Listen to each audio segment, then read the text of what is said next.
நேர்களே, முக்கிய செய்தி. ஜார்க்கண்ட் மாநில சட்டமன்ற தேர்தல் வாக்குப்பதிவானது நிறைவு பெற்றிருக்கிறது. முதல் கட்ட வாக்குப்பதிவானது இன்று காலை தொடங்கி நடைபெற்றது.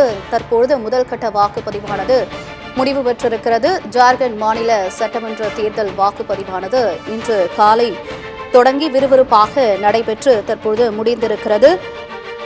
விறுவிறுப்பாக நடைபெற்ற தேர்தலில் 64.86% வாக்குகள் பதிவாகியிருப்பதாக தகவலானது கிடைத்திருக்கிறது. ஜார்க்கண்ட் வாக்குப்பதிவு நிறைவு பெற்றிருக்கிறது. முதற்கட்ட வாக்குப்பதிவு தற்பொழுது நிறைவு பெற்றிருக்கிறது. மக்கள் காலையிலிருந்து விறுவிறுப்பாக வாக்களித்த சூழ்நிலையில் தற்பொழுது 6 மணியுடன் ஜார்க்கண்ட் முதற்கட்ட வாக்குப்பதிவானது நிறைவு பெற்றிருக்கிறது. இந்த முதற்கட்ட வாக்குப்பதிவில் 64.86% வாக்குகள் பதிவாகியிருப்பதாக அண்மை தகவலானது கிடைத்திருக்கிறது. 81 சட்டமன்ற தொகுதிகள் கொண்ட ஜார்க்கண்ட் மாநிலத்தின் சட்டமன்ற தேர்தல் இன்று முதற்கட்டமாக நடைபெற்றது. முதற்கட்டமாக 43 தொகுதிகளுக்கான தேர்தல் இன்று காலை 7 மணிக்கு தொடங்கி விறுவிறுப்பாக நடைபெற்றது.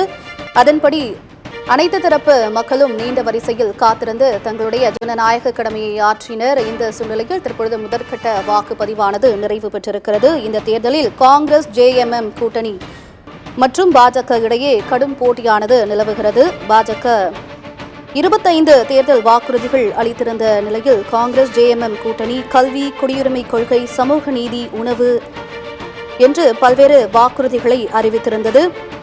தற்பொழுது ஜார்க்கண்ட் முதற்கட்ட வாக்குப்பதிவானது நிறைவு பெற்றிருக்கிறது. இந்த முதற்கட்ட வாக்குப்பதிவில் 64.86% வாக்குகள் பதிவாகி இருப்பதாக அண்மை தகவலானது கிடைத்திருக்கிறது. இரண்டாம் கட்ட தேர்தலானது வரும் 20ஆம் தேதி நடைபெறவிருக்கிறது. இன்று முதற்கட்ட வாக்குப்பதிவில் மக்கள் ஆர்வமாக வாக்களித்தனர். தற்பொழுது முதற்கட்ட வாக்குப்பதிவானது ஜார்க்கண்ட் மாநில சட்டமன்ற தேர்தலுக்கு நிறைவு பெற்றிருக்கிறது.